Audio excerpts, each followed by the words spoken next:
Amin robbal alamin. Oke, sebelum kita mulai acara pada malam hari ini, oke, saya akan sedikit apa ya, merefreshing sedikit ya. Mungkin ya bagi teman-teman yang malam kemarin sudah ikut juga di kelas online ini, kira-kira kemarin nih, ya ini yang untuk yang kemarin sudah ikut ya, malam kemarin sudah ikut. Kira-kira masih fresh nih di ingatan kita. Bu Awi itu ngomong tentang challenge atau opportunity nih. Nah, eh, nah kali ini di malam ini teman-teman ada nggak kira-kira yang bisa memberikan penjelasan sedikit lah tentang ini di masa pandemi seperti ini kan masih pandemi COVID-19, eh, kira-kira ada yang mau menjelaskan atau mau memberikan ide atau mau memberikan pendapat kira-kira di COVID-19 ini challenge atau apa tadi satunya ya seperti challenge atau opportunity atau kesempatan. Jadi tantangan atau kesempatan nih. Nah, ada nggak kira-kira untuk kita refreshing sebentar sebelum kita mulai materi?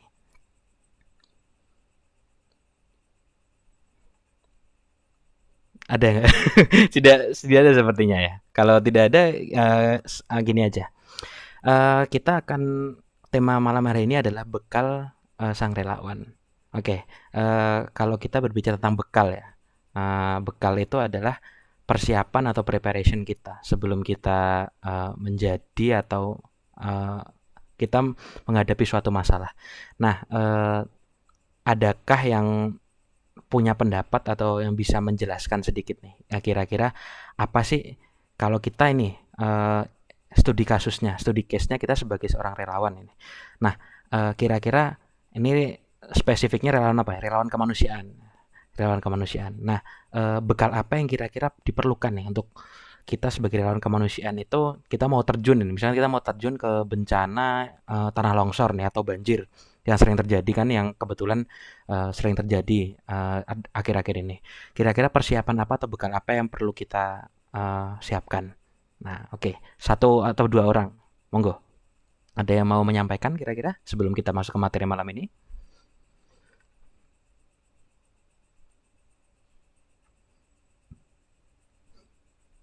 Ada? Assalamualaikum, Mas.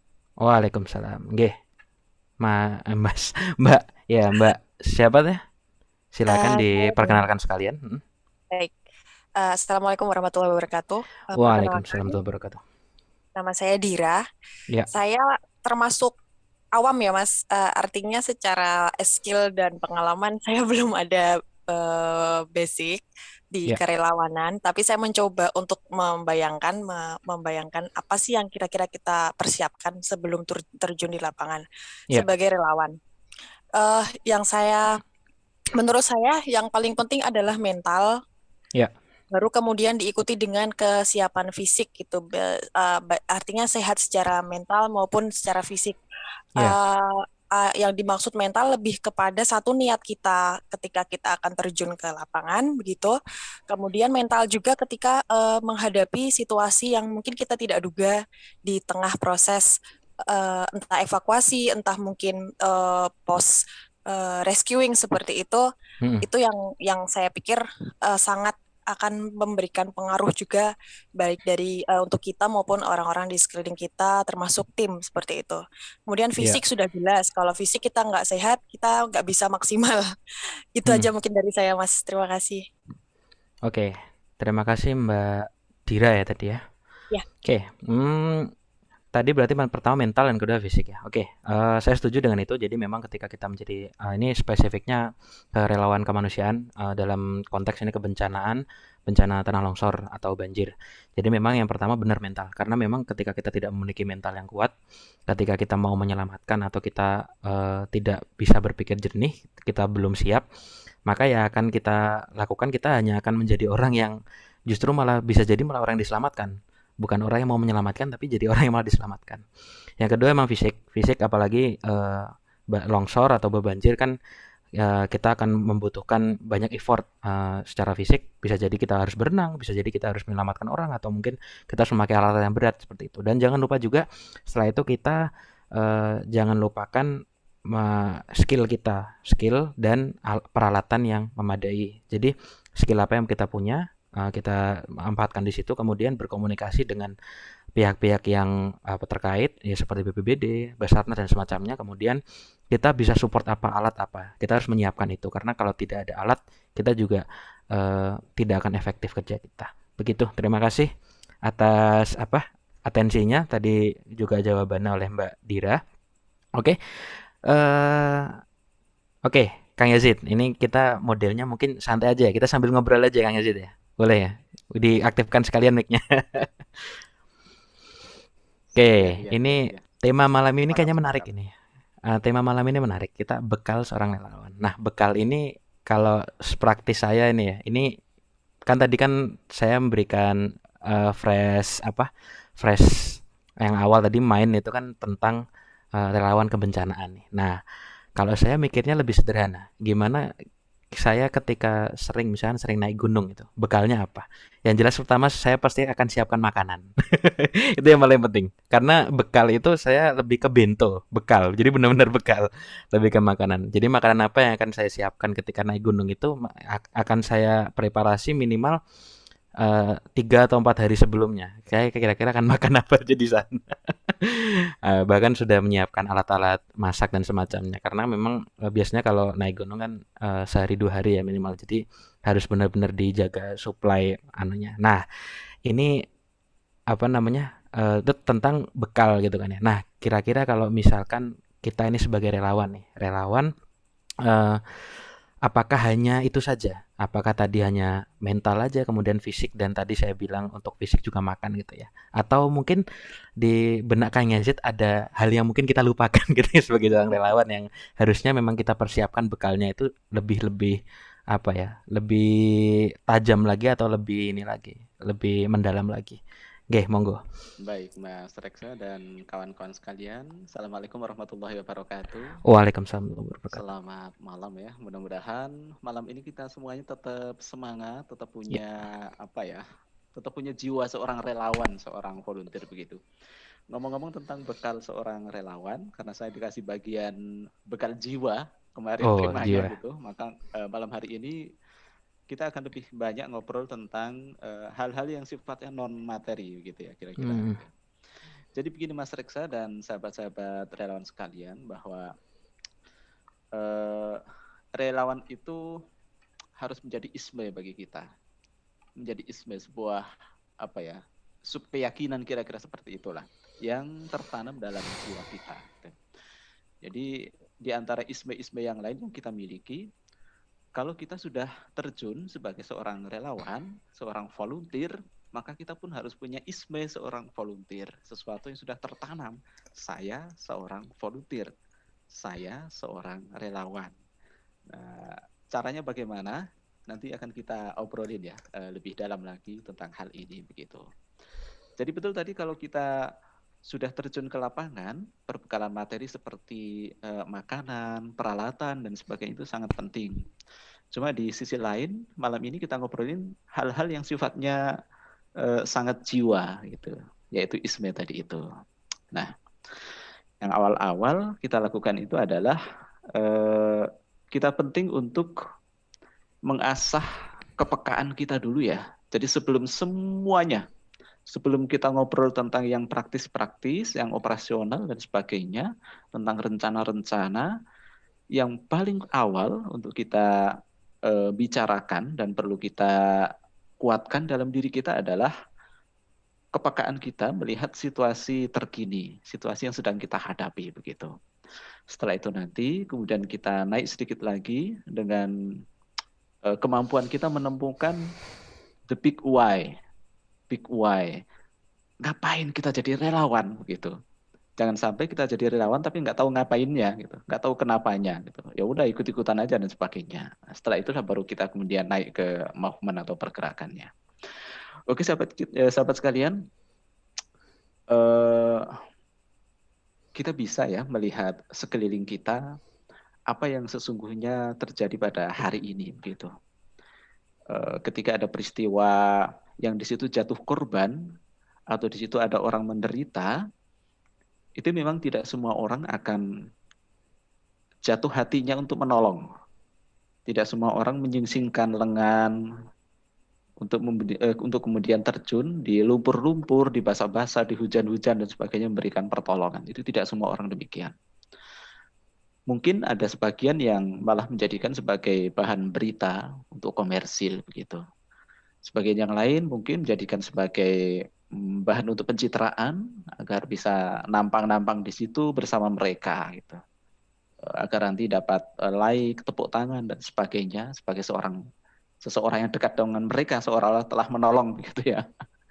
Dan yang berseliweran di media sosial adalah hal-hal seperti ini kadang sering membuat tokoh-tokoh politik misalnya menjadikannya sebagai komoditi untuk menaikkan elektabilitas mereka. Sebaliknya, sebagai cara untuk menjatuhkan elektabilitas ketika yang akan diserang itu adalah lawan politik di sana. Nah, ini sesuatu yang sangat kontraproduktif dengan jiwa seorang relawan. Makanya yang pertama-tama sebelum semuanya kita harus punya kepekaan terhadap hal-hal seperti ini. Posisi kita itu di mana ketika melihat hal-hal seperti itu? Ketika ada gunung meletus, banyak korban. Ketika ada banjir di berbagai tempat begitu, bukan genangan ya, yang banjir beneran. Kemudian ketika ada kebakaran hutan, ketika ada gempa bumi, ketika ada kelaparan, ketika ada penyakit mewabah dan sebagainya, posisi kita itu di mana dulu? Seberapa kita punya ketajaman untuk menganalisa dan akhirnya merasakan kepekaan. Kita harus bagaimana? Nah, itu dulu ya yang harus kita lakukan, yang harus kita miliki. Sebab begini, sahabat sekalian, saya melihat, bukan cuma saya, mungkin Mas Reksa dan kawan-kawan yang sudah terjun di relawan pun ya, ada sebagian pula sahabat-sahabat yang sudah menjadi relawan atau ikut-ikutan menjadi relawan, disebabkan karena kepekaan ini belum diasah, belum pernah melihat dengan sesungguhnya fakta-fakta dan kenyataan empirisnya begitu ya. Sehingga ketika mereka itu terlibat karena tidak punya kepekaan seperti ini, mereka itu turun hanya untuk menjadi dirinya sendiri begitu. Turun hanya untuk menjadi dirinya sendiri. Maka apa yang mereka lakukan adalah dengan cara mereka, dengan target-target mereka sendiri. Aneh kan? Kita mau menolong orang, tapi ternyata dengan cara kita, apa maunya kita, jadwal-jadwalnya kita, target-targetnya kita sendiri begitu. Nah, akhirnya yang dirasakan oleh para korban yang seharusnya terbantu menjadi kurang terbantu begitu. Ya motifnya apa kita nggak tahu ya, tapi kenyataan itu banyak terjadi gitu. Setuju. Banyak banget terjadi. Setuju Kang, setuju banget. Bagi kawan-kawan bisa berbagi ini. Silakan melihat sendiri hal-hal seperti itu terjadi di berbagai tempat. Saya kalau turun di lokasi bencana itu selalu ada cerita-cerita kayak gitu itu. Entah diceritakan oleh para korban atau cerita dari kawan-kawan sesama relawan, itu akan selalu ada yang kayak gitu. Nah, ini tolong direnungi dulu lah. Jangan sampai kita termasuk para relawan yang seperti itu. Relawan-relawan yang datang ternyata untuk sebuah kepentingan gitu. Kepentingan yang sesaat untuk diri kita, kepentingan yang pragmatis untuk diri kita. Jangan sampai ya kita bersihkan dari hal-hal seperti itu. Kita asah dulu kepekaan itu ya. Kita peka, kita memberi sesuatu kepada mereka dan sebagainya. Apa sih sebenarnya yang mereka paling inginkan dari kita, paling butuhkan dari kita misalnya kayak gitu ya. Nah, itu dulu. Melihat kenyataan yang ada di lapangan. Setelah ini kita punya kepekaan, artinya kita sudah bisa melihat dengan nyata ya kayak gini. Bukan orang gedongan yang melihat banjir gitu, bukan orang bukan orang orang terkurung di kamar mewah, kemudian melihat kelaparan itu nggak akan bisa. Pasti kebijakan-kebijakan angka lagi terus tersebarnya dia nggak akan nyampe ke bawah itu. Dia hanya mau ngomong saja, ngomong nyari uang, nyari link sana sini, tapi nggak tahu itu pas nggak, nyampe ke sasaran nggak ngerti. Bukan begitu. Setelah ini kita bisa beranjak ke menemukan big why. Saya hanya mengingatkan kepada diri sendiri, juga kepada sahabat-sahabat relawan maupun calon relawan, jangan sampai kita terjun ke lapangan, sudah bergerak, sementara kita tidak punya big why. Kenapa kita bergerak? Kenapa kita bergerak itu? Kalau sudah bergerak, nanti terus ngapain begitu? kalau tidak bergerak, memangnya kenapa? Kita harus bisa menjawab pertanyaan ini. 3 pertanyaan ini minimal begitu. Jadi ibaratnya kita harus berangkat ke banjir Kalimantan misalnya. Kemudian kita tidak bisa menjawab, kenapa kita harus berangkat ke sana? Toh dikirimi uang juga bisa. Ya sudah, kalau ternyata dikirimi uang juga bisa, akhirnya kita jadinya cuma ngirimin uang saja gitu. Ya enggak jadi kita berangkat. Harus bisa menemukan dulu. Kemudian yang kedua, dilanjutkan, kalau sudah berangkat ke Kalimantan, kita mau ngapain di sana? Kalau tidak bisa menjawab, bisa saja kita sampai mendarat di Kalimantan, terus kita bingung aja di sana gitu. Cuma les-lesan di tenda, makan mie instan, udah pulang aja gitu. Terus ngapain kalau kayak gitu? Jadi harus bisa menjawab pula gitu. Nah yang ketiga, akhirnya muncul dalam benak kita, memangnya kalau nggak berangkat ke Kalimantan kenapa? Karena nggak bisa menjawab, akhirnya oh iya ya, kalau nggak berangkat juga nggak apa-apa. Gitu. Akhirnya sudah, kita akhirnya jadi kaum rebahan saja di rumah sambil berdoa, terus begitu. Ya berdoa itu penting ya. Main-main jari jemari buat menggalang dana itu juga penting. Tapi selemah-lemah iman adalah orang yang ketika melihat sesuatu hanya bisa berdoa saja. Gitu. Ya temukan the big why, kenapa kita menjadi relawan. Nah malam hari ini buat sahabat-sahabat yang masih baru pertama kali bergabung sebagai relawan, atau baru mau tertarik untuk bergabung menjadi relawan dalam bidang apapun, teman-teman bisa memulai deh bertanya kepada diri sendiri, kenapa saya harus menjadi relawan gitu. Oke, saya harus menjadi relawan karena alasan pertama, alasan kedua, alasan ketiga. Dan alasan ini harus kuat. Kemudian kalau sudah alasan pertama, kedua, dan ketiga ini nanti tercapai, terus saya mau ngapain gitu. Dan yang ketiga, memangnya kalau nggak 1, 2, 3 ini ada, kenapa?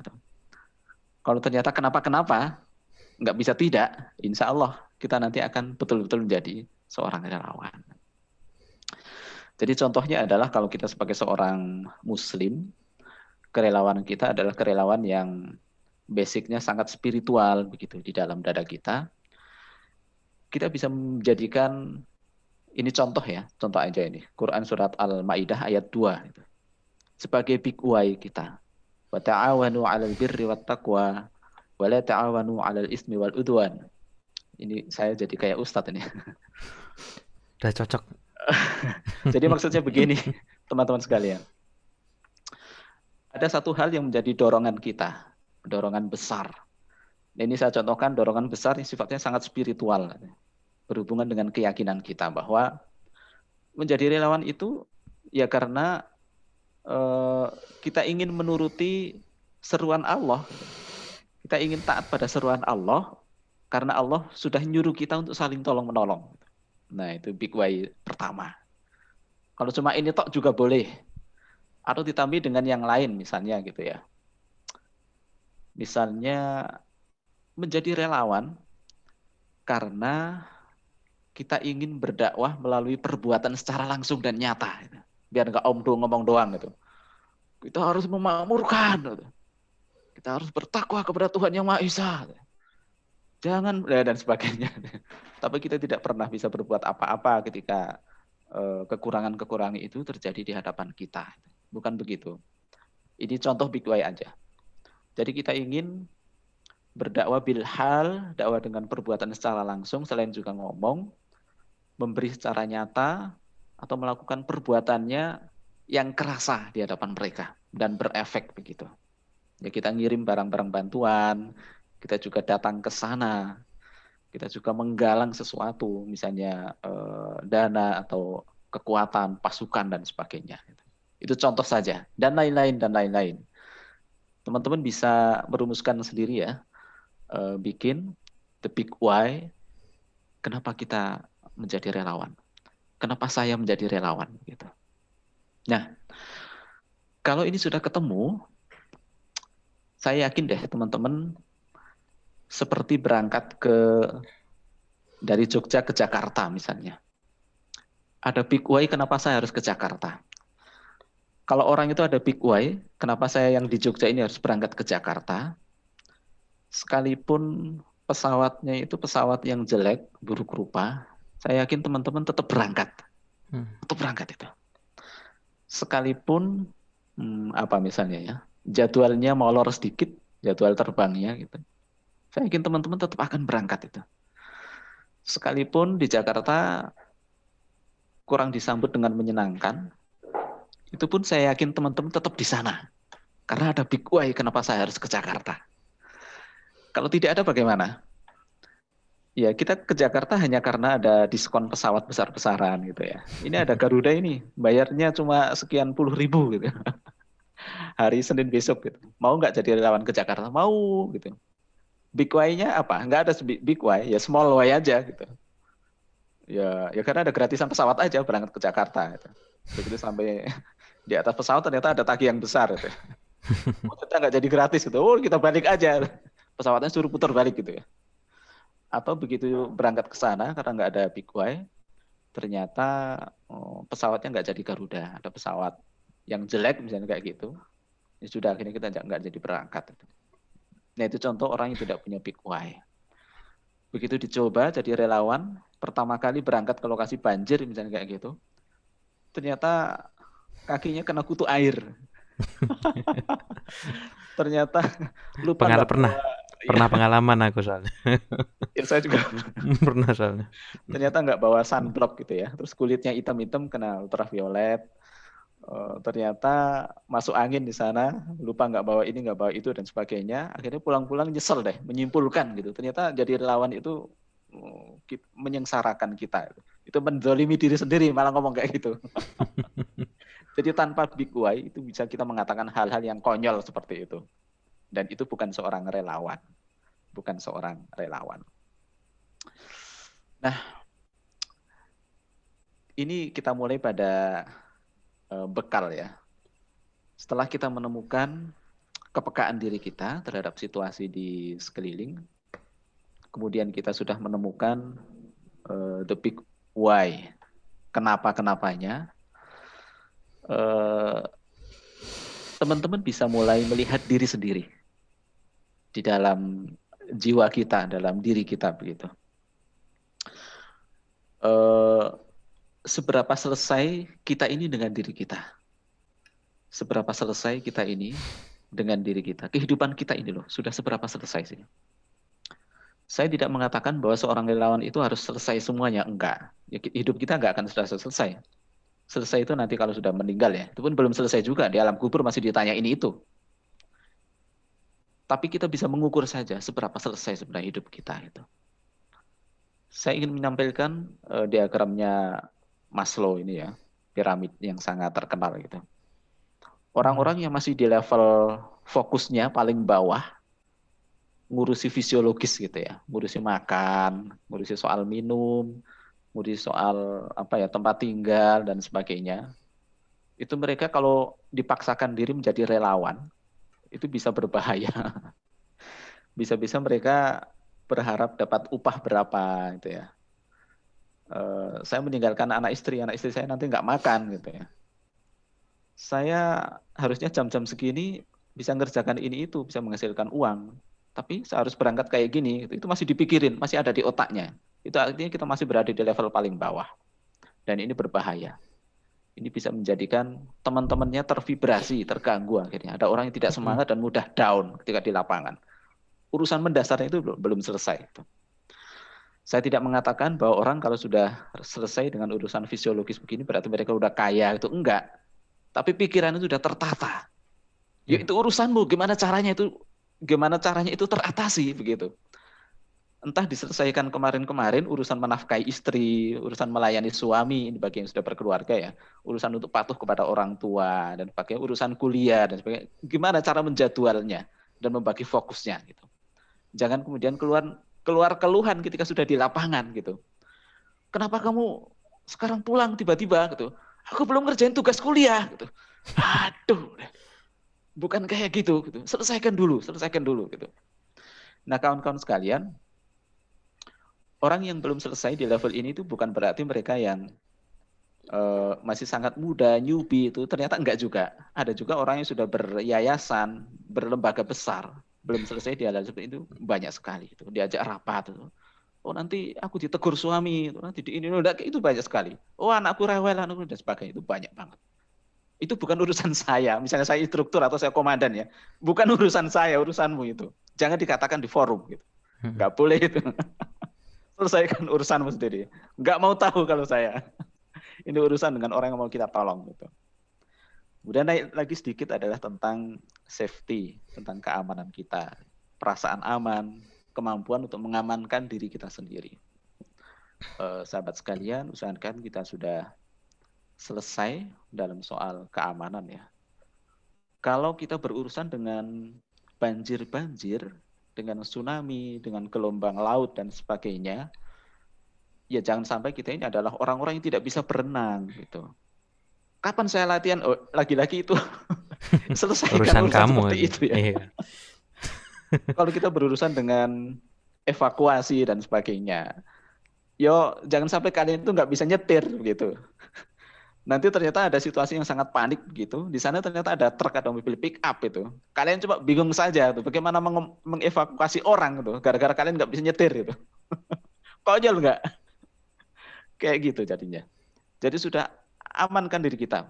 Amankan diri kita. Kita juga sudah tahu cara jalur-jalur evakuasi, cara berlari dan sebagainya, udah tahu gitu.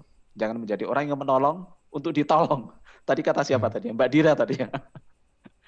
Kita maunya menolong orang, tapi jadinya malah yang ditolong gitu. Jangan seperti itu. Safety, keamanan kita sudah kita selesaikan. Kemudian naik lagi sedikit adalah tentang love and belonging. Nah, ini saya tidak menyindir siapa-siapa sih, tapi ini juga sering terjadi nih ya teman-teman sekalian. Kecuali teman-teman yang, terutama teman-teman yang sudah di tahap-tahap mahasiswa akhir, fresh graduate, atau ketika mereka sudah di tahap-tahap apa ya, masa-masa ingin menikah gitu ya. Masa-masa ingin menikah. Tidak terlarang kita mencari calon pasangan dan sebagainya di masa-masa menjadi relawan, tidak terlarang. Cuma jangan sampai hal-hal seperti ini menyita fokus perhatian kita, menyita fokus amanah kita.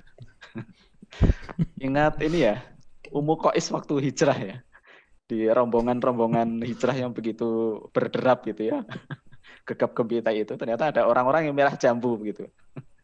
Masih ada persoalan kantung cinta di dalam hatinya itu kurang gitu, dan akhirnya mencari kesempatan di situ. Ya nggak apa-apa, mudah-mudahan itu jadi kebaikan bagi kita semuanya, tapi jangan sampai romantisme seperti ini kemudian menjadikan fokus kita kepada amanah itu terganggu. Jangan sampai seperti itu. Saya tidak bisa melarang gitu, dan ya mungkin itu sebuah keindahan juga mungkin ya bagi yang terlibat di sana. Tapi begitulah dinamika anak-anak muda, memang kayak gitu. Kita naik sedikit lagi tentang esteem. Mari kita selesaikan esteem kita. Jangan sampai, maksudnya begini, kita selesaikan esteem kita bahwa kita sudah selesai menjadi pribadi yang bisa menghargai diri kita sendiri, sehingga ketika beraktivitas, ketika menerima amanah, itu bukan menjadikannya sebagai kesempatan agar kita dihargai orang gitu. Apalagi yang namanya jabatan gitu. Jabatan. Oh, menjadi apa ya, pengawas yayasan gitu. Jadi sekretaris DKM takmir masjid gitu ya. Oh, menjadi komandan satuan tugas banjir atau apa lagi gitu ya. Lalu kita menjadikan itu sebagai sebuah prestise, sebuah penghargaan yang sangat mulia, yang sangat menaikkan harga diri kita, dan kita bangga dengan kebanggaan yang apa ya? Ya untuk kebanggaan saja gitu. Ya hati-hati kalau hal itu sampai terjadi kepada diri kita. Artinya kalau kita masih merasakan hal-hal seperti ini, jangan-jangan kita ini belum selesai memberi harga, memberi apa ya, penghormatan kepada diri kita sendiri. Sehingga yang kita cari atau yang kita nikmati dari aktivitas kerelawanan adalah dihargai orang lain. Suatu ketika jabatan itu, label-label seperti itu harus diturunkan. Kemudian kita tidak bersemangat lagi untuk turun menjadi relawan. Bisa aja seperti itu kan. Dan itu bisa kita lihat di lapangan nanti. Jadi gara-gara ada level tertentu jabatan, atau amanah yang tidak kita inginkan, atau kita merasa itu sudah turun derajatnya begitu, akhirnya kita tidak lagi berada di sana. Yaitu hati-hati. Kalau bisa, ukuran selesai itu adalah ketika kita menjadikan aktivitas itu sebagai self actualization, aktualisasi diri kita. Gitu. Jadi teman-teman, yuk ketika kita sudah bertekad terjun di dunia volunteer, dunia relawan, mari kita jadikan dunia ini adalah dunia aktualisasi kita. Dunia aktualisasi yang membuat kita berani mengatakan bahwa menjadi relawan itu bukan karena Anda butuh pertolongan, bukan karena korban itu butuh pertolongan, tapi karena saya butuh menolong mereka, itu loh. Sampai ke sana mindset kita. Itu artinya kita sudah sampai pada self actualization. Kita sudah bisa beraktualisasi diri kita. Saya menjadi Pak RT kayak gitu ya. Menjadi ketua RT bukan karena saya ingin memakmurkan warga saya, bukan. Bukan maksudnya gini, bukan karena warga saya butuh dimakmurkan, bukan. Tapi karena saya butuh memakmurkan gitu. Saya menolong korban banjir misalnya ya. Itu bukan karena para korban itu butuh pertolongan dari saya. Tapi karena saya yang butuh menolong mereka gitu. Maknanya apa? Kita balik sekarang. Artinya suatu ketika mereka itu tampak tidak begitu respect dengan kita pada saat kita tolong. Itu kita tidak goyah sedikit pun. Karena memang kita yang butuh. Kita yang butuh. Saya yakin deh teman-teman yang sudah pengalaman, sudah makan asam garam di lapangan, itu akan sekali, dua kali, atau banyak kali mengalami peristiwa bahwa tidak semua orang yang ditolong itu memberikan respon positif dan manis kepada penolongnya. Mas Reksa gimana? Ada nggak pengalaman seperti itu? Kebetulan ada pas bencana sama pas lagi ngasih Jumat Berkah. Nah, itu juga beberapa kali. Jadi beneran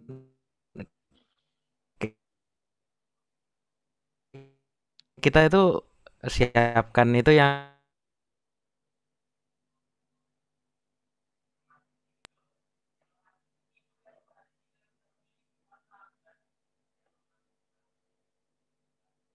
iya, yang entah masalahnya apa saya nggak tahu kan. Ya sempat ada lah perasaan tapi ya ya sudahlah kalau memang dia nggak suka nggak ya udah kita cari yang lain seperti itu. Iya, coba kalau ketika itu Mas Reksa tidak punya mindset bahwa saya yang butuh menolong Anda, nggak apa-apa. Memang saya yang butuh menolong Anda, bukan Anda yang butuh pertolongan saya. Gitu ya. Iya, Udah lari aja iya dari sih. dulu. Udah seumur hidup Iya aku nggak jadi relawan, nggak paten nggak gitu. jadi relawan. Kata orang Jawa Timuran. Nggak Nggak apa. jadi relawan, nggak paten. Oh, Tapi kabupaten. Hmm. Terus akan ya muncul yang kedua, perasaan itu. Iya, yang kedua itu yang pas di Sulawesi sih kebetulan. Tapi karena memang gitu. pas itu aku yang salah sih. Salah bersikap, kemudian dia ya terlihat marah dan semacamnya. Ya itu memang akhirnya diingatkan, oh ya memang seperti ini, orangnya seperti ini karena aku asesmennya kurang ke korban, jadinya ya memang kita harus mempersiapkan lebih baik ya sebelum jadi relawan. Yang pertama salah satunya asesmen gimana orangnya, kemudian psikososialnya itu seperti apa gitu. Itu harus di ini sebelum kita benar-benar terjun itu. Nah, itu sempat ada miskomunikasi jadinya saya sendiri yang salah, jadinya ya jadi pengalaman gitu kan ya. Jangan sampai terjadi lagi. Iya. Kita menolong orang terjebak dalam rumah yang kebakaran, itu kita bisa dituduh untuk menjarah barang-barang. Bisa Nah, aja. bisa jadi. Kita datang bawa bantuan logistik dengan banner di depan mobil, itu bisa dituduh pencitraan. Bisa. Ormas kita yang kita bawa, kalau partai ya partai kita yang kita bawa gitu ya. Bisa dituduh seperti itu. Tapi kalau kita nggak datang, ya sama juga. dituduh tidak peduli, tidak perhatian. Gitu. Serba salah memang. Jadi ada begini ya, biasanya kalau relawan di awal-awal terjun, itu dikira bahwa tantangan ketika terjun di lapangan, tantangan jiwa kita itu adalah menghadapi situasi lapangan, menghadapi situasi diri kita sendiri yang serba kekurangan di lapangan, dikiranya begitu. Ternyata enggak. Jadi level berikutnya tantangannya adalah kita justru dimusuhi oleh orang yang kita tolong kayak gitu. Iya, Begitu. benar. Setuju kalau itu. Nah, teman-teman begitu ya. Eh, Kalau diri kita sudah selesai, kita sudah sampai pada puncak kita, sudah bisa beraktualisasi dan berani mengatakan bahwa menjadi relawan itu karena saya butuh menolong Anda, bukan karena Anda yang butuh pertolongan saya. Gitu. Insya Allah nanti begitu menghadapi hal-hal seperti ini, itu kalian santai saja, kalian tenang saja, itu nggak apa-apa, tenang, tenang, tenang. Gitu ya. Mungkin Nek wong Jawa katanya rai gedek ya. Wis rapopo ben rai gedek mau tembok biarin. Gak usah ya, terlalu dipikir. ya kita menghadapi orang panik, ingat ada psikososial tertentu ya di lokasi bencana. Makanya tadi kata Mas Reksa butuh kemampuan assessment. Gitu. Ya, nanti mungkin di lain waktu kita akan belajar tentang hal-hal seperti itu. Ya. Tapi yang jelas begitu, di lokasi bencana itu orang-orang yang terdampak korban atau korbannya itu memang dalam situasi psikososial yang belum tentu bisa kita raba, tidak bisa langsung kita nilai gitu. Makanya komunitas tertentu itu memang sangat canggih, yang punya misi tertentu itu. Jadi mereka tidak sekedar datang membawa bantuan, tapi langsung memberikan pendampingan. Misi tersembunyi adalah menilai kondisi psikososial mereka untuk kemudian dikasih treatment berikutnya harus seperti apa gitu. Ya mungkin 3 hari mereka hidup di tenda membaur dengan korban gitu. Nah itu salah satu misi tersembunyi adalah menilai, memberikan assessment. Aktualisasi. Pastikan ketika kita sudah turun ke lapangan, itu karena kita aktualisasi. Bukan karena kita ikut-ikutan. Bukan karena nggak enak diajak teman. Bukan karena apa ya, mencari sesuatu yang merupakan kepentingan kita. Kali aja ada peluang bisnis di sana untuk memasarkan produk ini, produk itu. Aduh, diumpetin dulu deh kalau masih ada niat-niat yang seperti ini. Yang kedua, sahabat sekalian, ketika kita ngomongin jiwa kerelawanan, volunteerism, itu adalah altruism. Altruism. Ini berat ya untuk saya sampaikan. Jadi kalau dikaji altruism itu mungkin gambarnya seperti inilah. Gambarnya seperti ini. Ngapain gitu-gitu amat jadi orang ya? Kalau orang nggak paham. Oh ya. Makanya untuk menjadi orang yang dilewati kepala dan punggung sampai kakinya ini, ya kita tadi sudah selesai dengan diri kita, orang tulang kita memang sudah kuat banget, memang nggak apa-apa gitu. Kepala kita, anti pecah ini. Gitu. Apalagi ya, otot-otot kita udah selentur kawat baja ini, nggak masalah gitu. Jangan menjadi orang yang masih butuh apa ya, dirawat rematiknya dan sebagainya, enggak kayak gitu. Jadi kita siap menjadi jembatan ketika orang-orang lewat beruntun gitu, kayak gitu. Maksudnya dalam hal tertentu, dalam situasi yang sangat genting seperti itu, kepentingan mereka itu lebih penting dibandingkan dengan kepentingan saya. Sehingga oke lah, saya menjadi orang yang melayani mereka. Ya, pagi-pagi karena kita adalah relawan, jangan sampai ada 100 bungkus nasi pecel gitu ya. Di situ juga ada 100 korban dan kita adalah relawan 10 orang. Akhirnya nasinya tinggal 10 bungkus gitu. Gara-gara dimakan oleh relawan yang 10 dan buat korbannya kurang 10 jadinya kayak gitu. Jangan sampai seperti itu. Caranya gimana? Ya relawan punya cara itu. Entahlah, kita cuma ngambil 2 bungkus dimakan berlima atau gimana caranya gitu. Gimana caranya? Jadi altruism. Dalam hal-hal tertentu selama kita bisa menjadi sosok yang apa ya? Bahasa sederhananya mengalah dibandingkan dengan mereka, ya kita akan mengalah. Kita akan berikan apa yang lebih mereka butuhkan buat mereka. Gitu. Bukan mendahulukan diri kita sendiri. Gitu.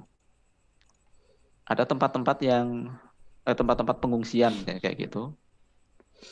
Secara apa ya, manusiawi kita juga butuh naungan, kita butuh tempat tidur yang nyaman dan sebagainya. Tapi kalau di antara para korban itu ada yang lebih mendesak untuk tidur di tempat yang nyaman dibandingkan dengan kita, ya itu buat mereka bukan buat kita gitu. Kita naik kereta atau naik bis misalnya, kita kebagian duduk di kursi, lalu 5 orang ibu hamil, 5 orang kakek-kakek jompo masuk ke bis, mereka berdiri gitu. Nah jiwa kerelawanan itu langsung langsung meninggalkan tempat duduknya berdiri, mempersilahkan ibu hamil, kakek-kakek, nenek-nenek jompo itu memberikan kursi kita kepada mereka. Nah, itu altruism gitu. Padahal kita juga capek sebenarnya pulang dari kerja itu. Wah, kaki juga udah geringgingan, kesemutan dan sebagainya. Ya, kesemutan kita itu tidak seberbahaya ibu hamil ketika mereka harus berdiri di atas bis yang sedang berjalan. Ya, kira-kira seperti itu altruism gitu ya. Gitu kawan-kawan sekalian. Jadi tolong dilatih dari sekarang. Begitu sudah mulai punya niat kuat untuk bergabung menjadi relawan, ya ini pelan-pelan kita latih. Insya Allah nanti akan ada dampak positifnya buat kepribadian kita ya. Apa yang kita sampaikan di sini ini bukan sekedar untuk menjadi relawan saja, enggak. Nanti akan kebawa kemana-mana, kebawa ke pergaulan di masyarakat, kebawa ke warna-warni kehidupan di rumah tangga dan sebagainya. Nanti kalau sudah menikah, nanti. Jadi sifat seperti ini nanti akan ada positifnya. Seperti yang tadi itu yang menemukan big why itu di pernikahan juga dibutuhkan sebenarnya. Bahaya banget orang nikah tanpa big why gitu ya. Kemudian altruism juga begitu. Kemudian bekal lagi yang ketiga adalah endurance. Ini U-nya double ini. Tipe ini salah ketik ini. Endurance. Ya, sengaja itu supaya lebih endure. Semakin lama. Endurabilitas kita harus kuat. Harus long life. Harus lama. Harus bertahan sampai masa-masa yang tidak kita duga gitu. Kita hanya merencanakan nginep di tenda ketika terjadi gempa itu 2 hari. Ternyata yang mereka butuhkan begitu kita nyampe ke sana itu 2 pekan. Mau kabur kita. Kalau mau kabur silakan saja. Nah, sudah nggak usah balik lagi menjadi seorang relawan. Gitu. Jadi endurance. Endurance itu akan diuji ketika kita gegap gempita di semangat-semangat awal. Kemudian kabur ketika melihat tantangan demi tantangan. Gitu. Jadi misalnya hari ini ada gunung meletus kayak gitu. Lalu karena masih fresh, masih banyak energi gitu, kita rame-rame berangkat ke sana, satu mobil rombongan. Begitu nyampe sana ternyata nggak ada makanan, nggak ada tempat tidur dan sebagainya. Udah kita mulai agak jenuh, agak bosan gimana gitu ya. Akhirnya besoknya memang jadwalnya kita udah shift pulang. Setelah di rumah ada panggilan lagi untuk ke sana, ternyata kebutuhannya lebih banyak lagi. Udah deh kita mikir-mikir. Gitu. Bok yang lain aja, gitu. Yang lain aja. Itu yang sesaat. Yang lebih dasar dari itu, endurance itu teruji ketika kita sudah dalam tanda kutip naik pangkat dan naik usia. Naik pangkat dan naik usia. Orang kalau sudah merasa senior, jangan dikira kemudian endurance-nya semakin naik. Belum tentu. Ketika mereka sudah merasa menjadi birokrat, mereka merasa bahwa saya kan di bagian konsep. Saya ulangi, saya kan di bagian konsep. Saya hanya mengawasi dan membina kalian. Nah, kayak gitu ya. Ada job-jobnya sendiri kata mereka. Ya lagi-lagi kita akhirnya egois, kita mementingkan diri kita sendiri. Gitu. Akhirnya beberapa hal yang dibutuhkan mereka masih memanggil-manggil kita. Kita sibuk dengan egoisme kita sendiri. Gitu. Dan nggak jadi turun kepada mereka. Yaitu masalah endurabilitas juga, masalah endurance juga. Gitu. Ketahanan kita ketika melayani orang. Gitu. Jadi kita ingin sudah selesai. Gitu. Saya hanya duduk di kantor saja deh. Gitu. Ngawasi kalian saja, ngontrol kalian saja. Begitu. Enggak juga seperti itu. Mungkin kepalanya tetap harus berbahasa-bahasa, berlumpur-lumpur juga gitu. Manajemennya mana? Manajerialnya mana gitu. Ya di situ juga gitu. Seorang manajer itu tidak harus duduk di kantor. Enggak ada ketentuan leadership seperti itu, tidak ada. Enggak ada. Kita bisa keliling ke negara-negara sana, pimpinan-pimpinan daerah yang turun ke bawah itu banyak banget. Enggak semua pemimpin itu harus menjadi birokrat sejati yang duduk di tempat ber-AC, memerintah orang, mengontrol, mengevaluasi doang, bukan seperti itu. Enggak juga. Ya artinya kita kembali kepada awal, ternyata kita tidak bisa melihat situasi dengan peka. Jadi kalau kita masih dikurungi, dikerangkeng oleh aturan manajerial dan merasa sebagai birokrat dalam struktur kerelawanan, itu masih nol besar. volunteerisme kita. Saya tidak menyindir siapa-siapa, saya hanya melihat saja ini sering terjadi di berbagai tempat gitu. Jadi mereka merasa bahwa ketika kita sudah sengsara di masa muda, di masa junior dulu, begitu sudah tua itu nggak mau lagi sengsara. Jadi tugas sudah dipergilirkan katanya kepada kalian. Waduh, udah deh, nggak usah diterusin. Enggak begitu teman-teman. Jadi jangan terpengaruh dengan hal-hal, dengan kata-kata seperti itu. Bukan seperti itu sejatinya seorang relawan. Jadi endurance ya, kalau menjadi relawan, hari ini turun berenang di banjir-banjir, jangan berharap nanti ketika tua, ketika sudah senior, kemudian kalian tinggal duduk saja di kantor. Enggak, barangkali nanti malah lebih parah lagi. Kalian malah menyelam lebih dalam lagi dibandingkan dengan sekarang. Lebih sengsara lagi nanti secara fisik. Siap-siap aja seperti itu. Saya menakut-nakuti ya. Gimana Mas Reksa? Makin takut apa makin semangat? Kalau makin takut ya udah berarti nggak punya jiwa relawan. Relawan kok penakut. Dan yang mungkin yang terakhir, slide yang terakhir. Ini pesan buat lagi-lagi buat diri kita dan kawan-kawan sekalian. Jangan turun ke lapangan, jangan pernah bersapa, jangan pernah bercapek-capek ria tanpa membawa value. Jadi yang membedakan antara kita sebagai seorang muslim, apalagi sebagai seorang aktivis dakwah, saya yakin teman-teman aktivis dakwah ya, di level manapun, di warna-warni seperti apapun, itu adalah seorang da'i. Jangan sampai seorang da'i itu sama dengan yang bukan da'i ketika menjadi seorang relawan. Mereka turun tanpa value. Oke, kita berangkat membagikan nasi bungkus kepada mereka. Ya dibagi-bagi gitu aja, selesai, udah selesai gitu aja. Mungkin sampai bertahun-tahun, belasan tahun, puluhan tahun hanya melakukan itu dan tidak ada efek apapun. Nggak ada efek apapun bagi kita, nggak ada efek apapun bagi mereka, misalnya kayak gitu. Kita sudah bertahun-tahun misalnya menghadapi Gunung Merapi yang meletus. Ya Gunung Merapi memang dari dulu kan meletus-meletus kayak gitu, kumat-kumatan gitu. Lalu tidak ada efek apapun. Ya udah datang aja ngasih bantuan, pulang lagi. Sekian tahun kemudian meletus lagi, datang lagi ke sana ngasih bantuan, pulang lagi. Udah, nggak ada jejak, nggak ada efek, nggak ada sesuatu yang tertinggal kepada mereka, juga kepada diri kita sendiri. Kita bekerja tanpa value. Menurut saya itu rugi banget. Jadi sebaiknya teman-teman ketika turun menjadi seorang relawan, ingat-ingat value-nya. Karena itu sebenarnya membawa sesuatu ketika turun ke sana. Ada nilai lebih yang kalian bawa dibandingkan dengan orang lain. Gitu. Jadi misalnya menyampaikan pesan yang khas dari kita memang seperti itu. Ini relawan Rumpun Nurani misalnya gitu ya.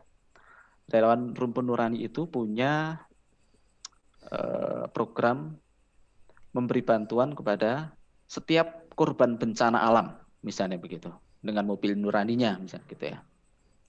Lalu turun ke sana, yang menjadi ciri khas kita, value-nya adalah setiap kali turun ke sana, itu pasti akan ada kesempatan melakukan edukasi, misalnya kayak gitu.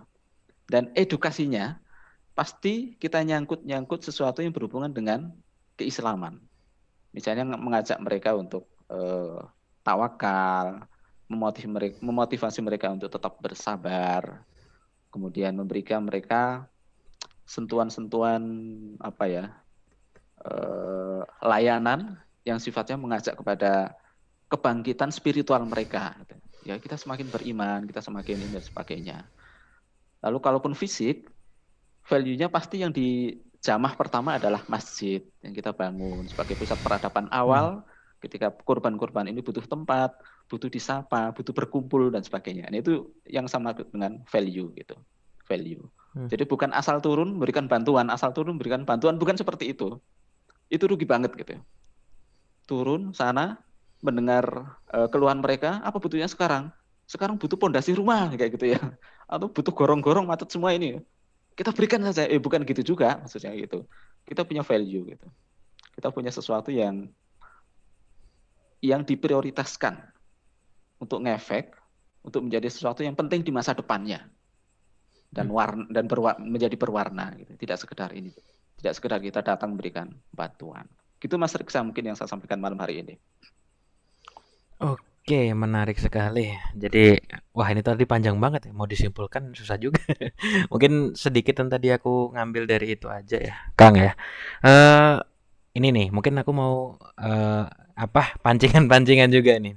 Terkait tadi ya yang barusan tadi ya yang tentang endurance gitu ya, Kang. Iya.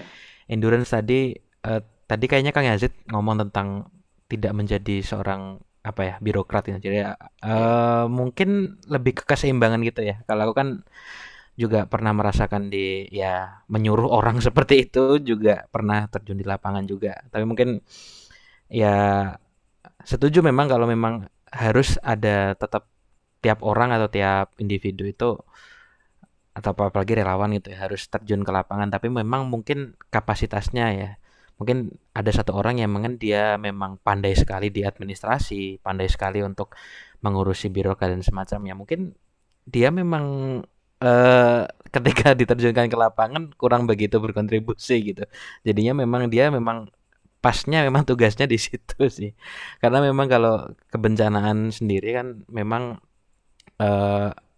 saya belum menemukan role model di Indonesia ini lebih tepatnya di Indonesia itu yang benar-benar bagus role modelnya dalam menangani bencana. Yang paling mendekati itu adalah Basarnas untuk masalah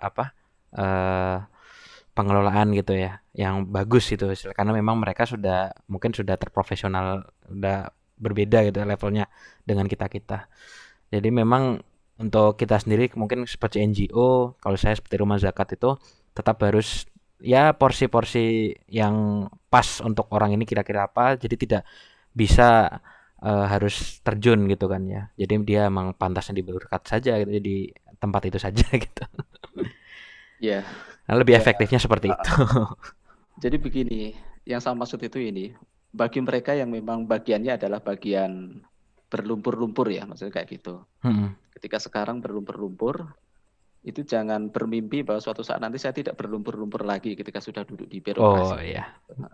Nah bagi yang jadi harus sekarang, yang sekarang di risetnya kayak gitu atau di administrasinya, memang dari sekarang sudah nggak di lumpur-lumpur gitu. Ya jangan bermimpi suatu saat nanti saya nggak akan riset lagi karena saya tinggal merintah ya. Ketika perintah mungkin juga ada karya yang diperintah itu tidak bisa bergerak, kita tetap juga pegang laptop, pegang analisa dan sebagainya begitu. Itu jangan diimpikan dulu lah. Mungkin suatu saat harus diimpikan.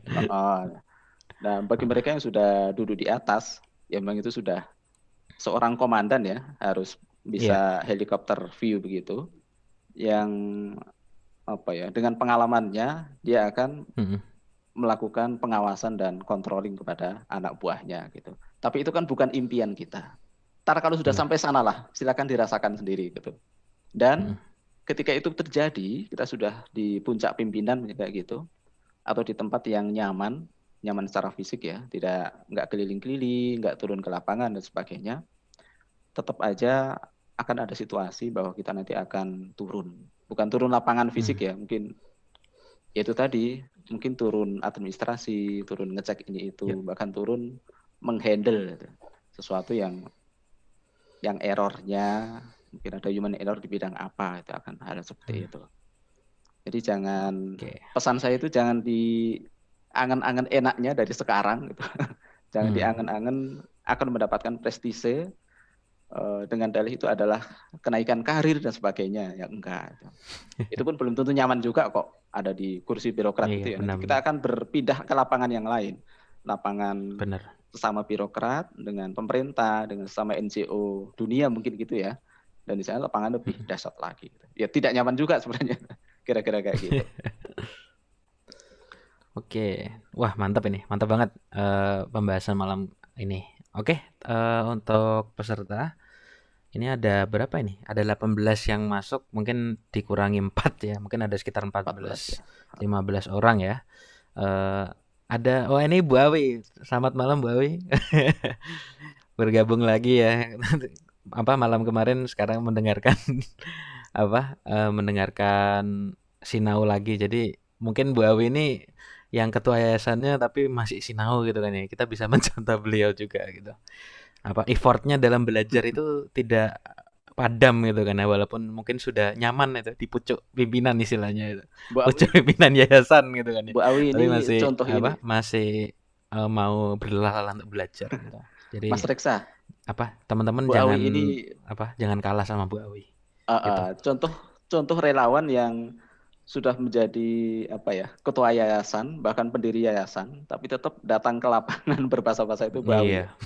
Dari beliau ke lokasi banjir, ke lokasi gempa, contohnya seperti itu. Jadi beliau bukan seorang birokrat pada saat tertentu gitu. Meskipun jabatannya Hmm. birokratnya gitu. Ya, Iya. contohnya kayak gitu. Jadi memang mindset kita harus tertanam ya. Kalau kita Iya. memang jadi relawan itu, kita harus setiap saat itu kita harus ini. Walaupun kita sudah menjadi seorang apa ya duduk di birokrat, kita juga harus mindsetnya tetap relawan seperti itu. Tetap relawan gitu. Mm-mm.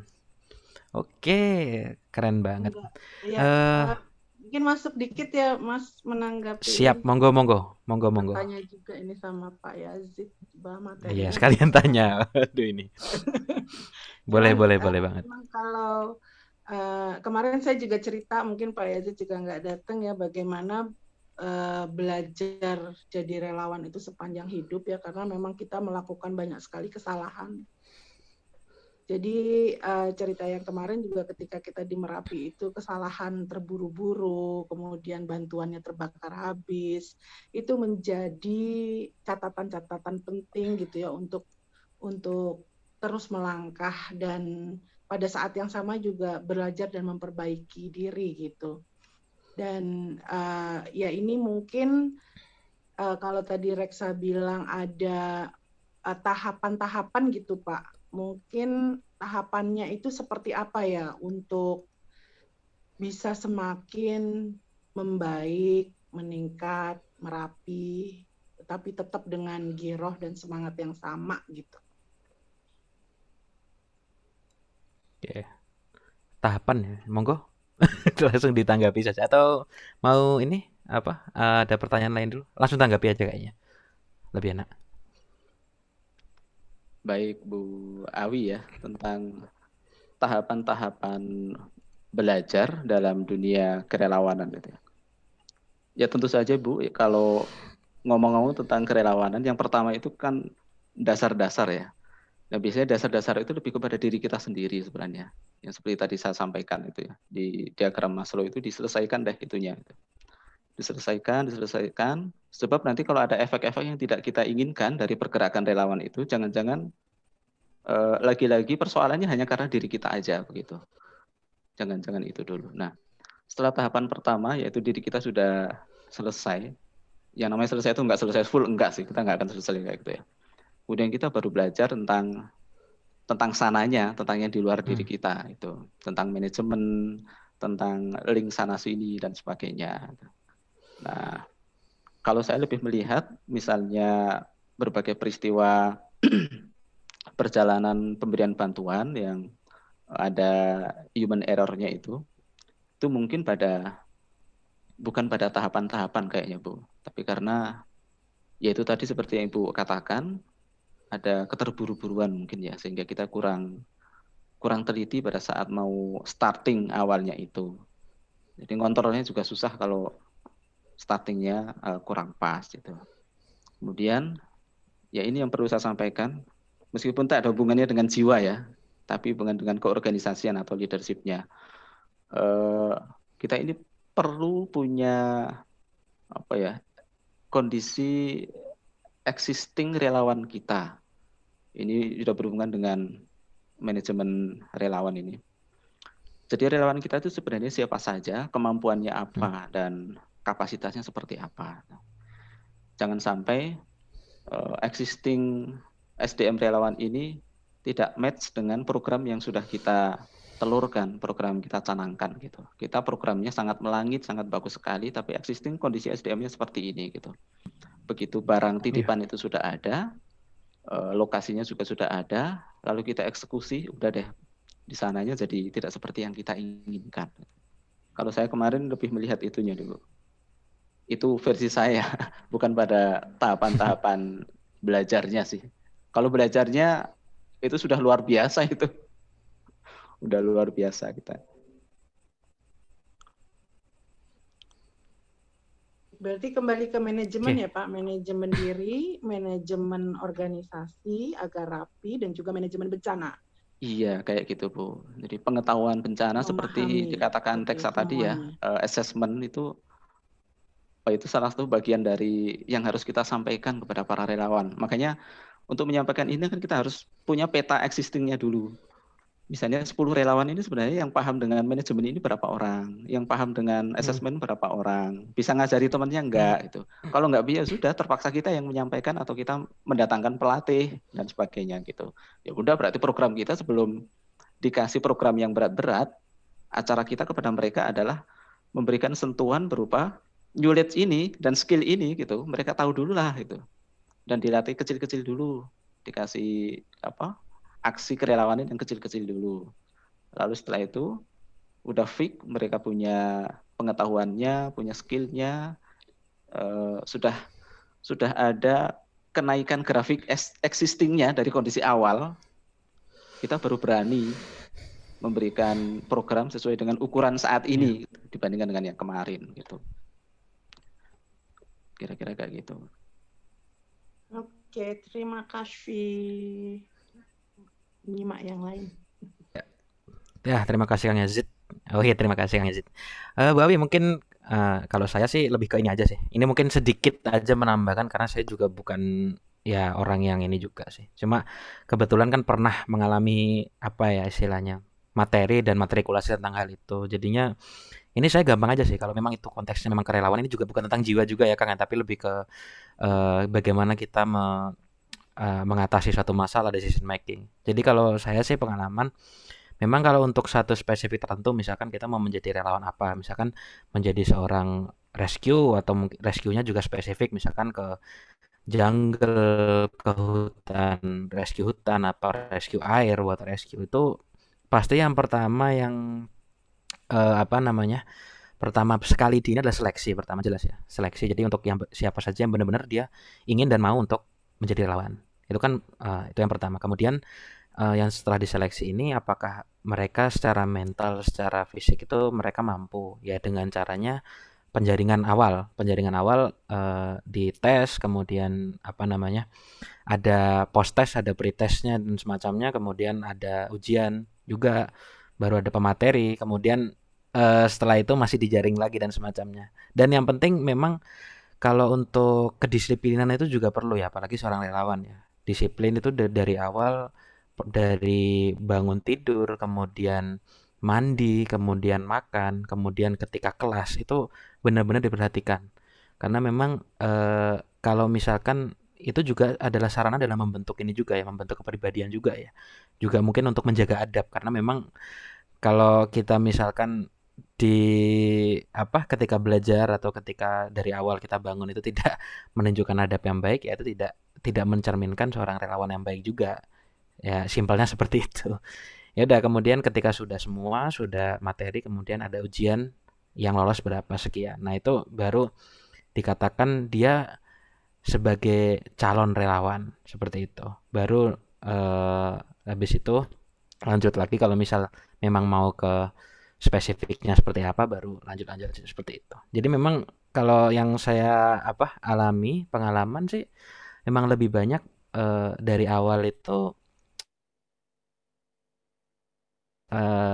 pendisiplinan awal itu penting. Pendisiplinan awal. Karena kalau tidak disiplin ya bagaimana mau mendisiplinkan orang lain, bagaimana mau menolong orang lain kalau kita sendiri tidak disiplin gitu kan ya. Sama kayak tadi yang disampaikan Kang Yazid kan, kalau kita belum selesai dengan diri kita ya bagaimana kita bisa menolong orang lain, seperti itu. Jadi itu ya Mas Reksa, kenapa dunia kerelawanan itu pendidikannya ala-ala militer kan begitu ya? Iya, ada semi militer tapi kebanyakan ala-ala militer. Seperti itu. Karena memang untuk mungkin efektifnya memang seperti itu. Dan kita nggak bisa menolak orang itu dibutuhkan sama kita. Memang. Kita butuh komando, kita butuh karakter building. Benar. Kita butuh akurasi waktu ketika menolong. Kita Benar sekali. ukuran hasil penolongan kita ya, hasil aktiviti kita. Itu harus akurat Iya, semuanya. Butuh pelaporan, benar hal banget. seperti itu. Butuh time, kecepatan, speed. Itu butuh sekali kalau menjadi seorang Mm-mm. relawan. Iya, Butuh banget. apalagi tadi ada endurance juga kan. Endurance kalau kita tidak disiplin tadi, bagaimana kita bisa mengendurance tubuh kita? Kalau katanya instruktur saya seperti itu, dirimu mau endurance, mau misalnya mau kontinuitas gitu. Tapi kalau dirimu sendiri tidak memberikan effort lebih untuk tubuh, untuk disiplin, gimana caranya endurance gitu kan? Sama aja bohong gitu. Jadi contoh kecil itu kayak Oke. pagi-pagi kita belum sarapan, kemudian ada kerjaan, ada panggilan cepat itu. Dan begitu dipanggil, kita di sana mengeluh belum sarapan. Oh, itu kan soalan disiplin kita. Kenapa waktu dipanggil tadi nggak cepat-cepat sarapan gitu loh. Iya, Ya, benar. sarapan apa aja kita harus bisa mengatasi. Itu contoh disiplin ya. Cepat Benar dan disiplin. banget. Oke, ada yang bertanya lewat chat, Mas Samsul. Wah, Assalamualaikum, Mas Mimin. Waalaikumsalam, mau tanya. Saya tertarik dengan istilah value disampaikan dengan Yazid tadi. Ketika mau terjun ke dalam dunia relawan, misalnya mau terjun ke bencana lewat salah satu NGO atau organisasi, value yang harus kita bawa itu value diri kita sebagai relawan atau value organisasi yang bisa tumpangi untuk ke sana, dan bagaimana menemukan value yang pas dengan kita. Wah, ini kebetulan Mas Samsul ini pernah pengalaman juga sama saya, Kang. Lucu ini, Kang. Bener-bener kita belum tahu, tiba-tiba disuruh terjun ke bencana, belum tahu apa-apa. Tapi justru dari situ kita belajar. Nah, ini Mas Samsul ini saksi hidup saya bareng gitu kan ya. Dulu pas bencana banjir bandang di daerah Magelang sana. Wah, itu benar-benar kita belajar dan berproses dari situ pertama. Dan ya itu mungkin membekas juga, dan akhirnya kita jadi salah satu partner juga. Beliau jadi partner saya gitu kan, yang ya partner setia gitu kan. Gitu tentang value ini, Kang. Value mungkin kita kan punya idealitas organisasi mungkin ya, sering ya. Idealitasnya mungkin kita punya visi misi tertentu gitu kan ya.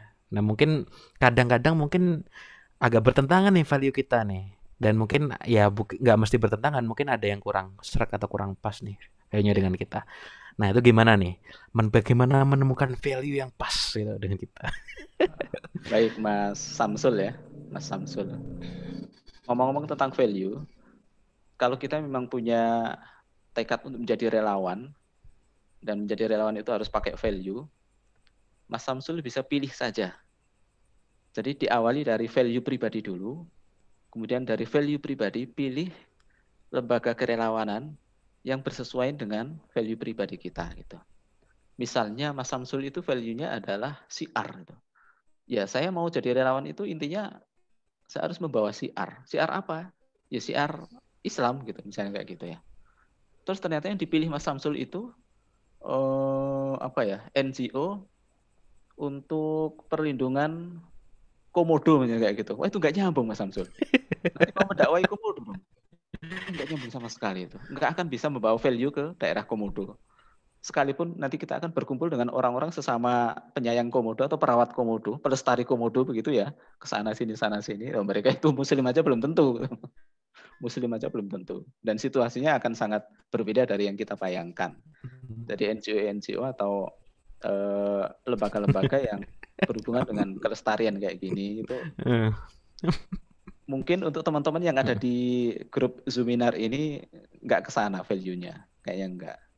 Kalaupun kesana ya sudah, silakan saja. Misalnya kita memang punya jiwa pelestari binatang gitu ya, karena maksud tertentu gitu, ya silakan saja.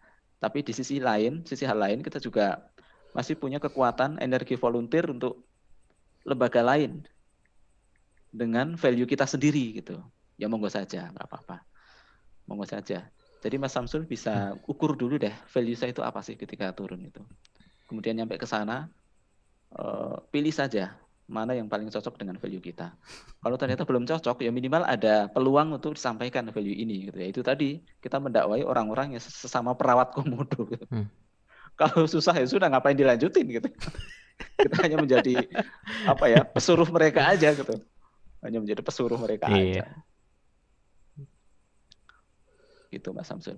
Mungkin bisa menemukan juga ya Kang value itu. Mungkin ketika kita tidak berekspektasi, kemudian kita let it flow gitu, tiba-tiba kita menemukan sebuah value yang baru gitu, bisa jadi gitu kan ya. Bisa juga sih ya. Bisa juga. Jadi Tapi teman-teman, mungkin ya apa ya, nggak mesti ya. Ya kita ah, nggak tahu ya. ini bagi teman-teman yang sekarang sudah kadung terlibat dalam dunia kerelawanan, nyantol di NGO atau Hmm. lembaga tertentu begitu ya. Nah, selama ini nggak pernah mikirin value, coba deh segera dicari value apa yang bisa saya bawa ketika saya berada di sini. Gitu. Misalnya sekarang sedang berada di yayasan yatim piatu, misalnya kayak gitu ya. Yatim piatunya biasa banget kayak gitu. Udah kasih value apa sih sebenarnya di sana yang bisa kalian berikan gitu. Atau misalnya teman-teman sedang berada di sebuah lembaga kerelawanan yang berhubungan dengan apa misalnya lingkungan kayak gitu ya. Kemudian sesampainya di sana ternyata tidak ada value yang memuaskan teman-teman gitu. Ya sudah sekarang segera cari Iya. saja apa kira-kira yang bisa saya masukkan, bisa saya sisipkan ke sana dan membuat berdampak lebih positif daripada kemarin gitu. Tidak harus menurut saya value itu tidak harus langsung membawa nama Islamnya itu enggak gitu. Enggak gitu juga. Ya teman-teman punya apa gitu. Sampaikan aja ke sana gitu. Ya misalnya ternyata di sana itu humanismenya masih terlalu apa ya? Terlalu kurang. Ya sudah, masukkan ke sana. Ternyata di sana itu relationship-nya masih tidak berimbang dengan task. Tugas terus itu ya, relationship kurang. Udah bawa value relationship gitu. Untuk membawa nuansa harmonis antar sesama orang kayak gitu.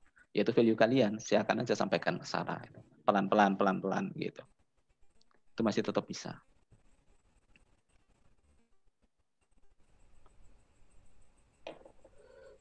Contoh value-nya Pak Yazid dan Reksa dong. Hah. Waduh. Ya, saya ya. Kalau saya itu pasti. Aduh, kok tiba-tiba aku ngajet dulu deh. Value-nya, contoh. Kalau saya itu kan sudah punya labeling terhadap diri saya dari dulu, dari Waduh, nggak tahu. juga ketawa nih. Saya tidak bisa mengubah label saya ya. Entah ini label atau stereotip saya bahwa saya itu seorang dai. Dan saya tidak bisa berlepas dari label itu. Saya seorang dai. Dai itu menyampaikan dan mengajak. Intinya kalau saya turun di lapangan kapanpun lokasi bencana misalnya, yang saya intip adalah masjidnya di sebelah mana, aktivitas masjid masih jalan enggak. Kalau sudah nggak jalan, saya akan memulai perjalanan aktivitas masjid meskipun cuma 3 orang, 2 orang, entah TPA ngaji atau sholat berjamaah atau memulai adzan dan sebagainya. Gitu. Kalau nggak ada sama sekali ya sudah kita bikin sebuah tempat, kita pinjam halaman orang dan sebagainya, bikin tenda di situ, didefinisikan sebagai sebuah masjid darurat, kayak gitu-gitu. Karena value saya memang saya membawa ajaran itu, membawa ajakan kepada agama gitu ya. Itu dimanapun ya. Sekalipun bukan tempat bencana, ketika saya memasuki sebuah yayasan yang murni sosial tidak ada Islamnya, ya sama juga itu kan. Saya akan membawa misi itu. Bisa nggak sih kita tarik sedikit aja ke spiritual gitu. Tarik dikit itu ya. Ya akhirnya kalau bisa ya sudah terbentuk pula. Dan saya puas dengan warna value saya ada di situ. Gitu. Itu membawa kepuasan saya sendiri. Nggak tahu kalau Reksa gimana value-nya. Halo Mas Reksa? Mas Reksa gimana value-nya yang selama ini pernah dibawa gitu?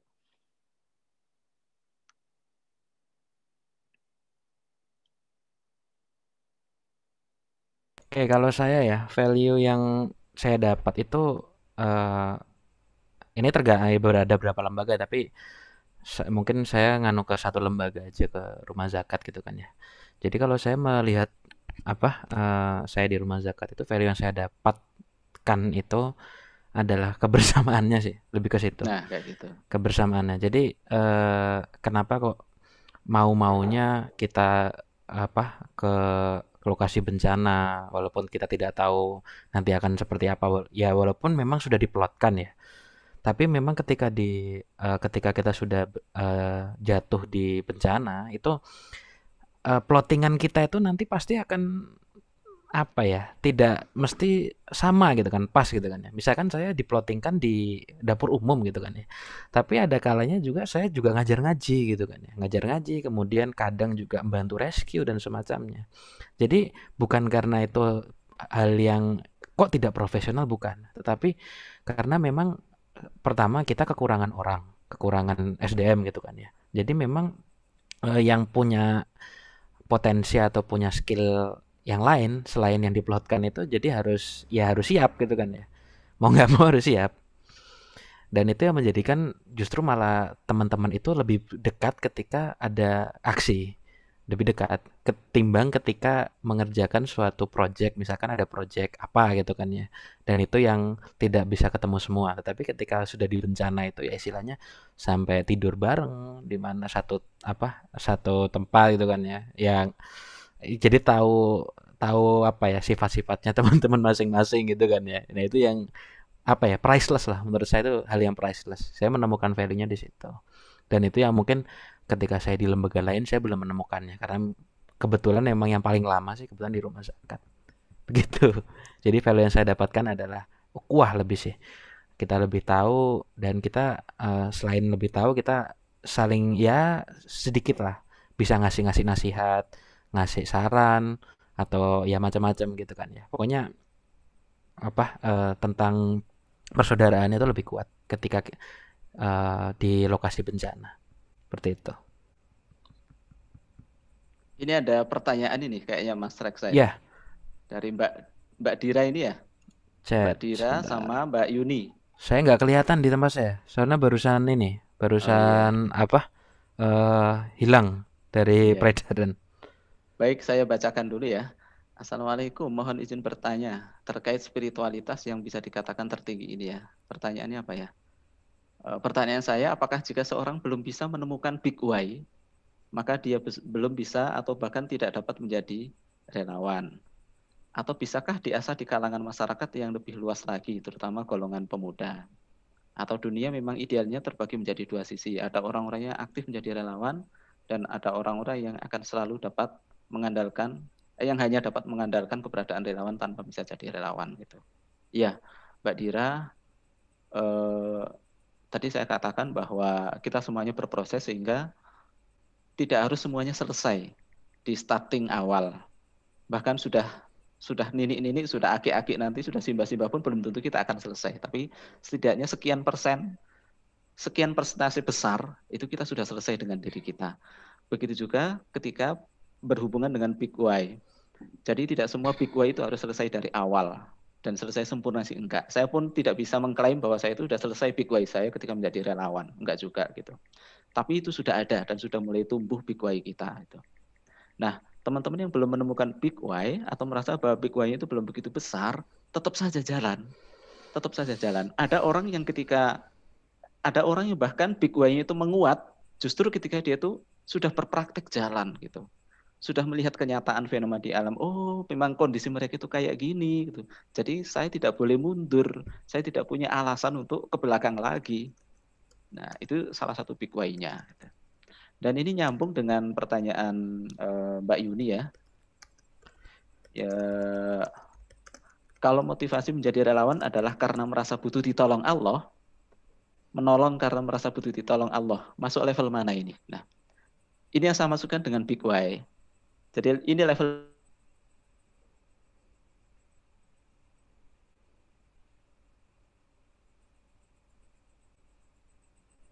adalah menolong orang agar ditolong oleh Allah. Itu big why yang sangat bagus. Kalau dikaitkan dengan Maslow bahwa sebenarnya saya yang butuh menolong, itu sangat match sekali, sangat cocok sekali. Ya, ini bisa dicontoh ini ya Mbak Yuni ini ya. Bisa dicontoh ketika kita beranjak starting memulai menjadi seorang relawan. Ini bagus banget ini. Itu big why Mbak. Big why yang sudah sangat kuat, sangat powerful. Tapi ingat kalau sudah punya big why seperti itu berarti punya ibaratnya visi ya, harus punya misi ya. Katanya menolong orang biar ditolong sama Allah. Berarti menolongnya harus ikhlas ya.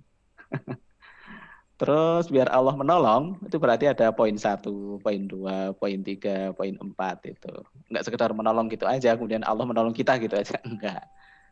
Tapi dengan kalimat menolong manusia biar ditolong oleh Allah, itu sebuah big why yang sudah sangat kuat, sangat powerful.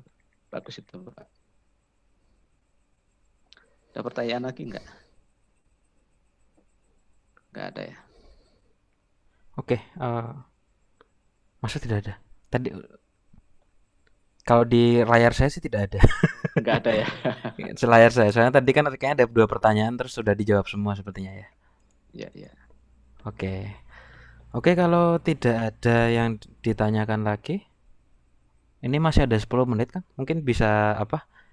Ada pesan-pesan, wah bukan pesan terakhir ya, closing statement mungkin ya, yang bisa kita apa namanya, kita praktekkan mungkin tidak hanya di dunia kerelawanan, tapi value yang bisa kita ambil ya dari ngisi now online ini dan bisa kita praktekkan di kehidupan lain, kehidupan Ya, kita bukan baiklah. kehidupan lain.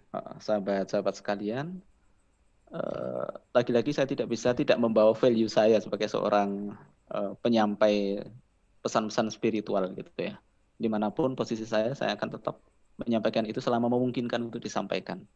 Ketika saya diminta untuk menyampaikan pesan-pesan terakhir di Zoominar ini, lagi-lagi saya akan menyampaikan karena saya rasa itu sangat memungkinkan untuk saya sampaikan. Saya ingat dengan surat Al-Muzammil atau surat Al-Mudassir. Pasti teman-teman sudah sangat akrab dengan bunyinya. Ya ayyuhal muzammil, qumil laila illa qalila. Atau ya ayyuhal mudassir, qum fa'anzir. Struktur kalimatnya mirip antara ayat pertama dan ayat yang kedua. Intinya ini adalah ayat awal-awal wahyu dulu yang sangat menggebrak, menyuruh Rasulullah menyuruh orang yang berselimut untuk kum itu bangkit atau bangun, tegak berdiri gitu. Ada makna simbolis yang sangat kuat di sini. Jadi kita ini ada sebarisan orang-orang yang sedang berselimut, jangan-jangan sahabat-sahabat sekalian, kita dan mungkin orang-orang di sekeliling kita ini masih merupakan sosok atau barisan orang-orang yang sedang berselimut menikmati tidur panjang kita. Gitu. Karena kita berselimut, menikmati tidur panjang, mendengkur mungkin, maka kita tidak mendengar ada jeritan orang-orang di sekeliling kita. Kita tidak melihat ada orang melambai-lambaikan tangan membutuhkan pertolongan.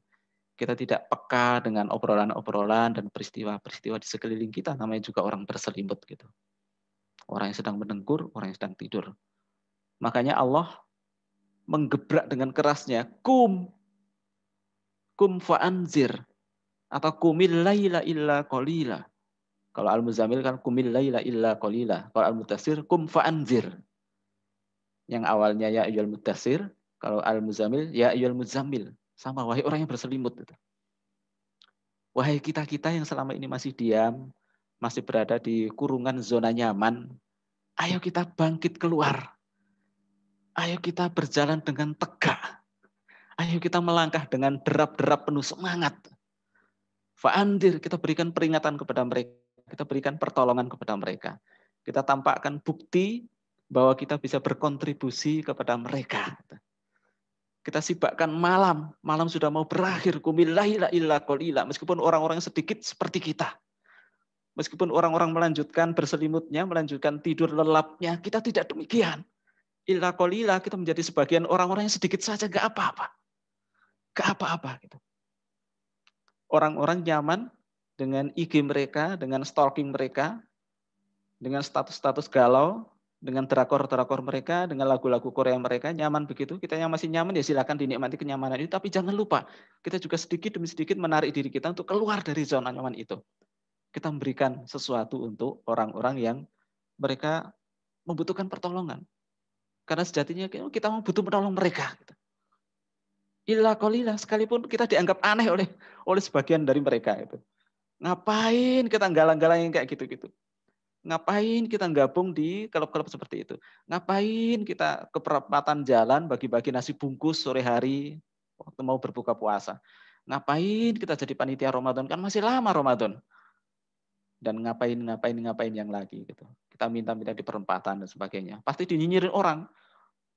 Apa nggak ada cara yang lebih profesional? Pasti gitu ya. Dan saya itu merasakan hal seperti itu. Saya akan melakukan itu dari dulu zaman SMA dulu ya. Ya kalau dulu nggak seheboh sekarang gitu ya. Tapi itu pasti diomongin orang. Pasti dinyinyirin orang. Bahkan mungkin dimusuhi orang. diserempet dan sebagainya. Jadi kayak gitu-gitulah itu. Ya nggak apa-apa, karena kita dianggap aneh saja. Kita golongan kecil orang-orang yang menurut mereka itu tidak wajar gitu. Tidak wajar. Ada cara yang lebih profesional. Kalau kita balik, Anda melakukannya enggak juga kan? Enggak juga gitu. Ngapain kalian minta-minta baju bekas untuk dikirim ke sana? Apa enggak ada cara yang lain? Apa enggak ada pendanaan yang lebih lebih keren lagi itu? Kita balik saja. Anda melakukan enggak? Enggak juga. Kum fa'anzir. Ayo kita bangkit. Dan kita perlihatkan semuanya. Kita berikan peringatan. Kita bangkitkan diri kita. Qumil laila illa qalila. Kita bangkit di kegelapan ini. Meskipun orang-orang sedikit melakukan seperti kita. Itu aja teman-teman sekalian. Tetap semangat. Tetap penuh gairah. Tetap berbaris tegak penuh derap menjadi seorang relawan. Assalamualaikum warahmatullahi wabarakatuh. Waalaikumsalam warahmatullahi wabarakatuh. Terima kasih Kang Yazid atas materi yang luar biasa. Jangan lupa tadi semangat ya, tetap apa tadi saya lupa berderap gitu ya, ada derap-derapnya pokoknya tadi. Pokoknya tetap semangat. Oke, untuk menambah semangat. Nah, kita seperti biasa di akhir sesi kita foto bersama dulu. Oke. Jangan aktifkan videonya jangan lupa ya teman-teman yang masih aktif, masih berkenan untuk kita lihat-lihat nih Kang nih wajah-wajah calon-calon relawan yang tadi yang semangatnya tinggi kemudian derap langkahnya mantap gitu kan ya. Kita lihat wajah-wajahnya. Dan kita jangan lupa untuk untuk menambah semangat harus senyumnya ya. Tunjukkan senyum terbaik teman-teman semua. Nah, itu di belakang ada siapa itu Kang? Belakang. Iya. Oke, seperti malam kemarin ya, jangan lupa kita open videonya, kemudian tampakkan senyum-senyum terbaik teman-teman. Jangan lupa kepalkan tangan teman-teman sebagai tanda teman-teman bersemangat dan bergairah lagi setelah mendengarkan materi yang sungguh luar biasa dari Kang Yazid tadi. Seperti itu. Ya. Oke. Mbak Pipit, dibantu ya. Untuk SS, jangan lupa. SS spesial sambal.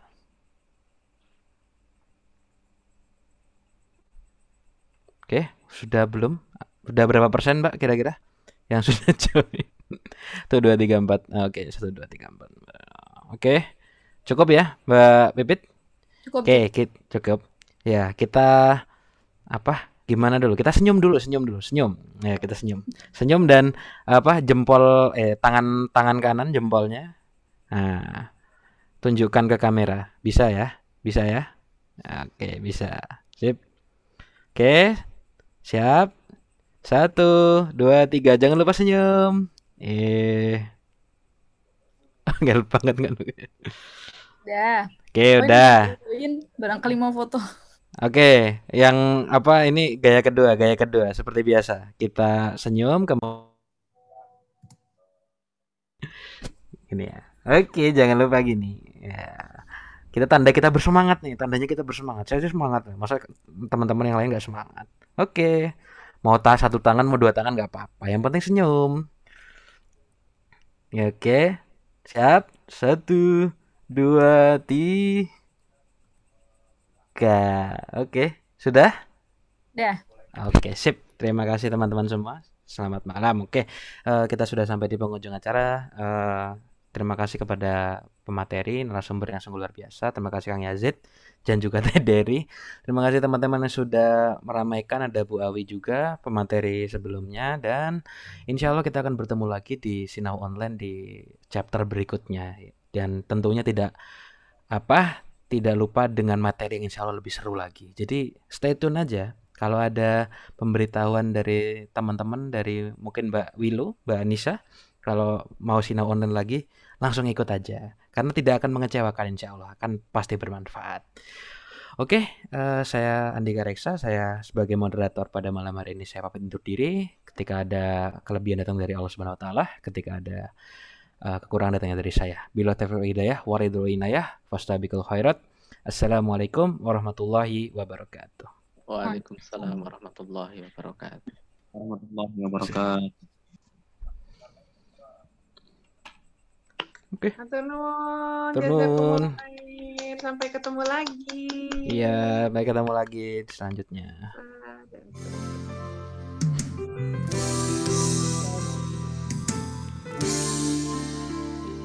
Oh, ada yang baru datang apa ini? Berjejak untuk membuat peradaban yang hebat, berhulu diri keluarga. Ini Telkomsel tadi kok tiba-tiba H+ ya? Untuk insan kamil, untuk jelma mutadain, merangkul akal, ilmu amal dengan azza wa jalla. Cinta pupuk nurani menyapa, belajar kita melangkah, menggapai dunia tuh letakkan di tangan, gapai surga. Pupuk nurani bertahta, biar hati yang Jadi Telkomsel sempat ada ini lag tadi H+ juga tadi. Ada yang merasa sama nggak kira-kira? Enggak ya? Ada yang atau ada yang tidak selain Telkomsel di sini? Memakai operator selain Telkomsel? Ada teteh pakai XL kenapa? Iya. Enggak, Telkomsel tumben tadi kok ada ini. Ada roaming tadi. Iya tadi kok tumben roaming. Berapa menit tadi?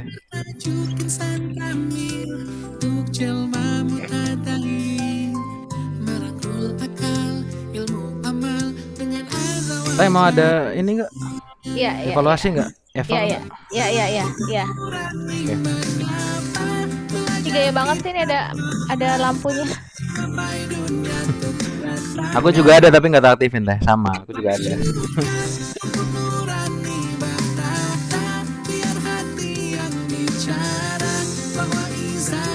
Discordnya udah kali Mbak.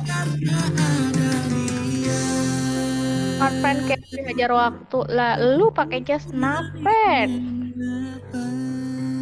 Siap. Oke, amin. Udah selesai ya?